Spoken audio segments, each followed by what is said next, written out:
Hai, Assalamualaikum anak-anak murid saya yang saya rindui, yang saya sayangi, yang saya selalu ingati. Hari ini kita jumpa lagi bersama saya Ustazah Ain untuk subjek pendidikan Islam. Jadi hari ini kita akan belajar tentang ulum, iaitu Tuhanku Ar-Rahman Ar-Rahim. Okey, jom kita tengok apa yang kita nak belajar pada hari ini dalam tajuk ini. Okey, baiklah. Hari ini kita akan belajar iaitu di akhir pembelajaran murid dapat yang pertama menyatakan pengertian Ar-Rahman dan Ar-Rahim. Dan yang kedua, murid mengetahui dalil nakli nama Allah Ar-Rahman dan Ar-Rahim. Jadi, tak sabar dah ni. Apa itu Ar-Rahman Ar-Rahim? Jom kita lihat pada paparan seterusnya. Okey, baiklah. Anak-anak boleh buka buku pendidikan Islam ini, iaitu buku teks, muka surat 84. Di dalam kandungan muka surat 84 ini adalah terkandung isi kandungan untuk tajuk Tuhanku Ar-Rahman dan Ar-Rahim. Okey, jom kita lihat situasi ini. Di dalam situasi ini kita tengok semua berkata-kata. Takut tak bila semua berkata-kata? Pokok, matahari, cacing. Okey, bukan kita je yang bercakap. Kalau kita dengar dia orang bercakap, agaknya kita pun lari kan? Okey, di sini dia menunjukkan tanda-tanda Allah itu Ar-Rahman dan Ar-Rahim. Okey, jom kita dengar matahari kata. Allah menciptakan saya untuk memberikan cahaya kepada manusia dan tumbuhan.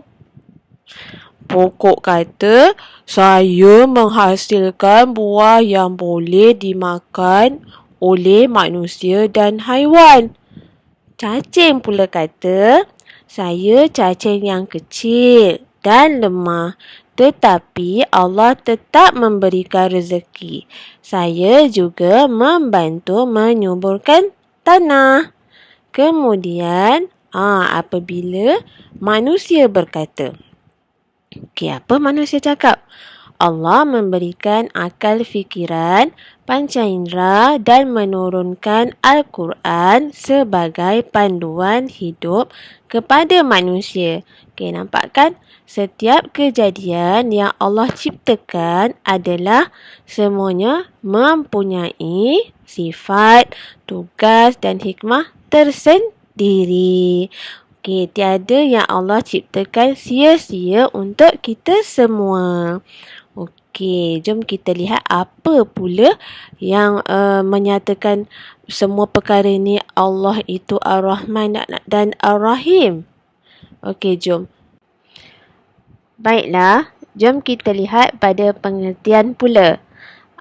Okey, kita lihat Ar-Rahmanu dan Ar-Rahimu adalah antara nama-nama Allah yang Maha Indah, iaitu dalam Al-Asma'ul Husna.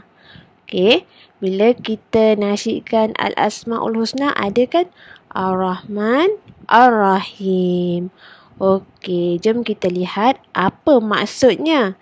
Yang pertama, kita lihat pada Ar-Rahman, kemudian kita lihat pada Ar-Rahim. Kita lihat Ar-Rahman dulu. Okey, maksud Ar-Rahman adalah Allah Maha Pemurah terhadap sekalian hamba dan makhluknya. Okey, dan Ar-Rahim ialah Allah Maha Pengasih dan Penyayang terhadap hamba-hambanya yang beriman. Nampak kan? Allah Maha Pemurah dan Pengasih juga penyayang. Jadi, setiap apa yang Allah jadikan itu adalah tak ada sebab lain. Sebab Allah sayang pada kita semua. Okey, jom kita lihat pada hukum dan dalil nakli. Okey. Okey, hukumnya adalah kita wajib beriman dengan nama Allah Ar-Rahman Ar-Rahim. Okey, maksudnya wajib, mesti. Okey. Kemudian kita lihat pada dalil naklinya. Apa buktinya? Baiklah, dalam dalil nakli di dalam surah Al-Fatihah ayat 1, iaitu Bismillahirrahmanirrahim. Ini adalah bukti Allah Ar-Rahman dan Ar-Rahim. Maksudnya, dengan nama Allah yang Maha Pemurah lagi Maha Penyayang. Jadi, kita tidak boleh menidakkan Allah Maha Pemurah lagi Maha Penyayang sebab ia dah stated dah di dalam Al-Quran. Ini ialah dalil nakli. Baiklah, jom kita perhatikan dan fahami, iaitu tindakan yang membuktikan keimanan terhadap Ar-Rahman dan Ar-Rahim. Yang pertama, menjaga hubungan baik sesama manusia. Macam mana kita nak buktikan kita beriman dengan Ar-Rahman Ar-Rahim dengan kita jaga hubungan baik sama manusia? Kita mestilah saling sayang menyayangi dan juga menjauhi pergaduhan. Kan? Dah nama pun Ar-Rahman Ar-Rahim. Perlulah sayang menyayang dan tak mahu bersengketa. Baiklah, kita lihat pada yang kedua pula, iaitu apa ni? Mempunyai sifat belas kasihan, iaitu dengan kita bantu-membantu dan murah hati. Jadi, di sini bantu-membantu dah menunjukkan kita ambil tahu, iaitu cakna dalam kita saling sayang menyayangi. Murah hati ni termasuk dah dalam sifat pemurah. Kemudian kita lihat yang ketiga pula, iaitu bersyukur atas nikmat yang dikurniakan, iaitu menjaga kesihatan, memelihara alam sekitar. Maksudnya kita sentiasa berterima kasih pada Allah setiap apa yang Allah anugerahkan pada kita. Setiap apa yang Allah jadikan adalah terselit hikmah buat kita semua.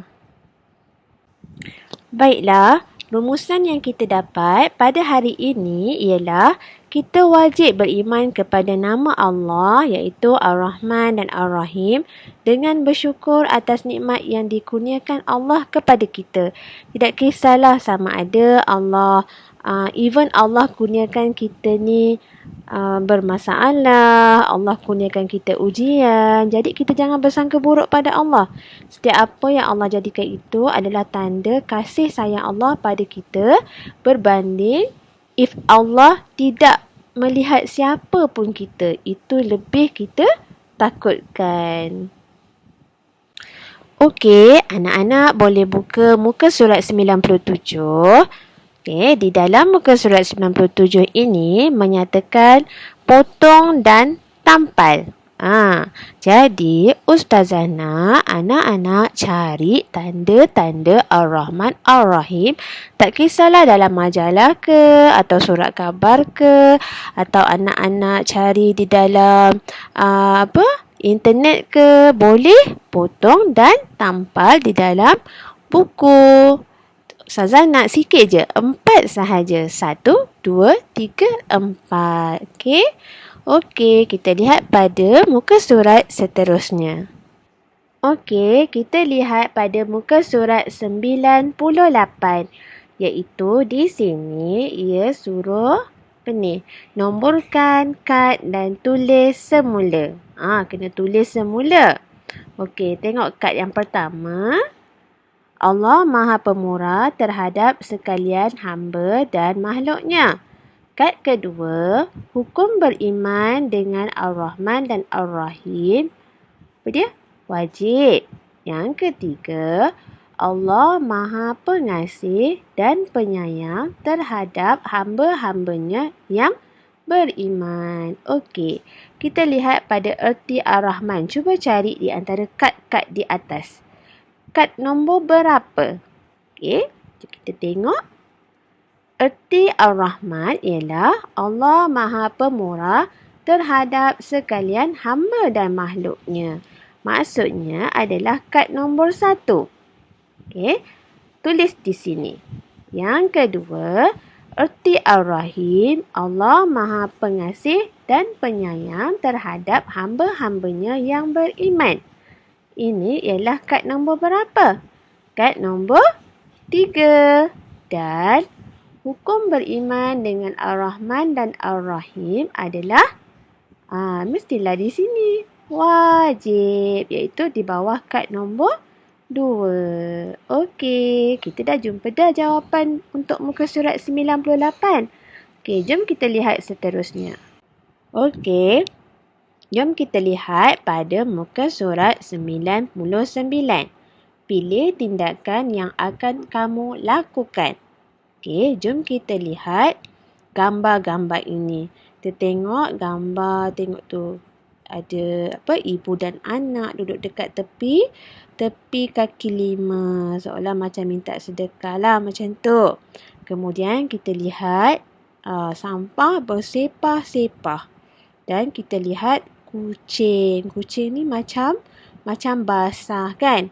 Okey, jom kita lihat ayat-ayat di sini untuk dimasukkan dalam setiap gambar-gambar ini. Yang mana sesuai? Yang pertama, ayatnya membersihkan persekitaran. Kedua, memberi makan. Ayat ketiga, mengutip sampah sarap. Ayat keempat, memberikan derma. Kemudian, mengeringkan badannya dan menenangkan mereka. Okey, jom kita lihat ayat yang pertama. Yang mana gambar sesuai untuk ayat ini? Membersihkan persekitaran. Untuk gambar yang kedua iaitu sampah bersepah. Jadi kita perlu bersihkan persekitaran. Anak-anak perlu tulis di ruangan ini. Okey, kemudian kita lihat kedua. Ayat kedua, memberi makan. Memberi makan sesuai untuk gambar yang mana? Sesuai untuk gambar kucing ni sebab nampak kelaparan. Okey, kemudian kita lihat pada ayat ketiga, mengutip sampah sarap. Kata pun dah sampah sarap kan? Jadi mestilah dekat gambar sampah yang bersepah ini. Kemudian kita lihat ayat seterusnya, memberikan derma. Okey, nampak kan? Ini ibu dan anak duduk di kaki 5. Jadi ia sesuai untuk gambar ini. Kemudian untuk ayat mengeringkan badannya. Mana satu yang basah? Badan ibu anak ke badan kucing? Jadi kita lihat untuk gambar kucing ini. Dan yang terakhir, apa dia?